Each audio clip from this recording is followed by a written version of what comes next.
We keep saying, what makes Farscape Farscape? Discovery, wonder, romance, and humor.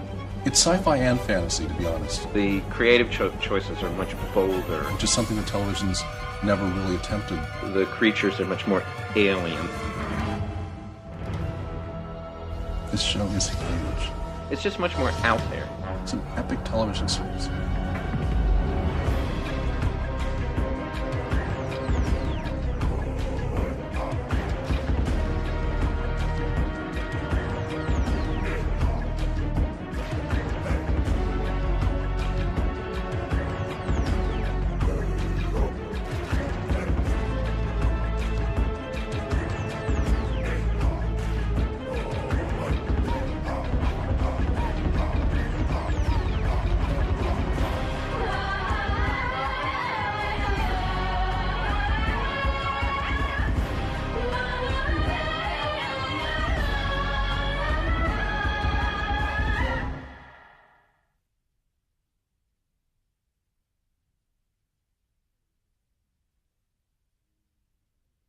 Probably 6 or 7 years ago, we decided that we wanted to try to set up a show that was a big show that sort of showed off all the capabilities of the Henson Company, the Creature Shop, and everything that we can do, and take some of the stuff that we're used to putting in features and put it into a television series, and really do something special. Oh, God! Eventually met Rockne O'Bannon, who had...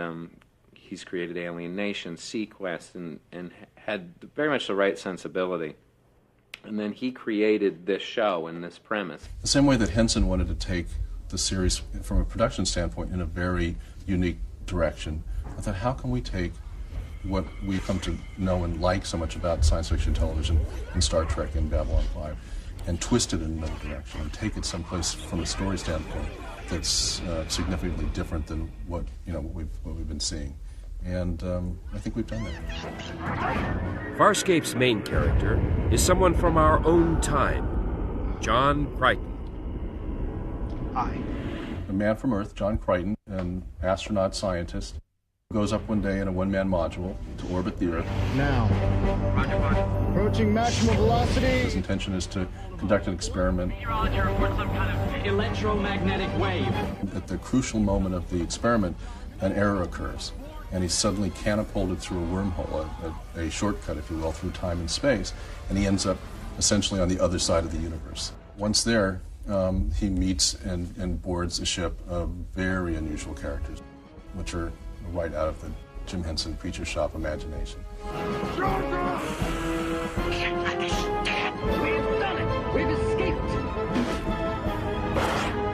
He comes from this place where he grew up. He watched E.T., and he probably has in his head, he has this idea of what it is to meet an alien.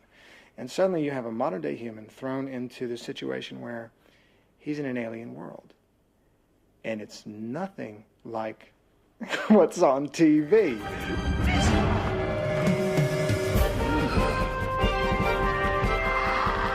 Boy, was Spielberg ever wrong. Close Encounters my ass. Talk about your American abroad. You know, he can't even get McDonald's at this end of the universe. It's time for us to eat. Eat what? He spends a lot of time figuring out what's going on around him, and then getting knocked down and getting dragged around, and then he pops back up and comes up with an idea to save his butt. This particle analyzer is defective. It's peacekeeper technology. You use it. Techs use them, not infantry. Yeah. Pilot said you press this, this, and this. Well, it's just like a VCR, except easier. The cast is composed of 5 or 6 core members, depending on how you count them, because some of them are human and some of them are not. Greetings. I am Pauzota Zen. This is John Crichton, Aaron Sun, and His Eminence, Domina Rygel the 16th.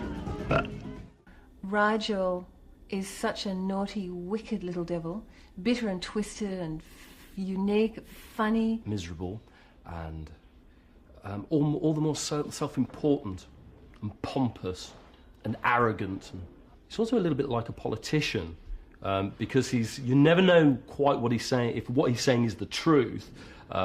So you always feel like you have to be careful with him and you have to be on your guard with him. Don't you know this is an act of war? When my council hears of this, the Hynerian Navy will scorch this hellhole. That should get him thinking. I saw some dailies recently of me doing a scene with Rygel. And I look as if I was expecting an answer from this puppet, and I got one, and I just thought it was really funny watching me talking to something that wasn't actually real. And I know John Nicholson will be very upset with me for saying that, but he is a puppet. He's not real, Rygel. Oh, leave me alone. I don't feel well at all. Quit complaining. You're lucky to be alive. Well, I'm bury that. I did the best that I could, and it wasn't in my training, you know. Peacekeepers are trained only to kill. So don't forget that this peacekeeper just saved your life. Oh. It's amazing talking with this thing that moves like a real creature, you know? The alien members of the Farscape crew were designed and built at the London Creature Shop. Rygel was the most complex character to make, the result of years of research and development. His foam skin needs to be washed and wrung out to remove the sulfurous egg smell of the latex.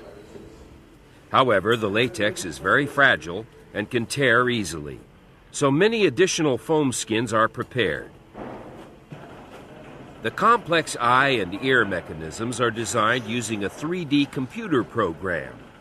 It is crucial that the moving pieces inside the head don't bump against each other while in operation. Space is at a premium, and each piece has to fit together like a jigsaw puzzle. Each section is crafted by hand in lightweight aluminum and durable brass. The many servo motors in Rygel's head are remote controlled in order to operate the eyes, eyebrows, and ears. All of Rygel's extra sets of arms and legs have to be painted carefully by hand to exacting standards. During shooting, these arms can either be retouched with paint or replaced with spares.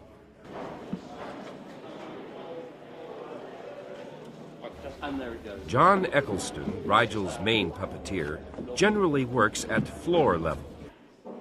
20. There was a time. He views his performance through a live camera feed to a monitor. John's left hand holds a joystick attached to a belt around his waist, which gives him mastery of all the lip and mouth shapes.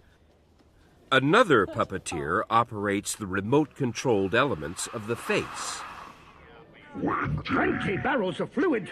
There was a time when you would have been disemboweled with a dull lesson spade bar, such an insult to me.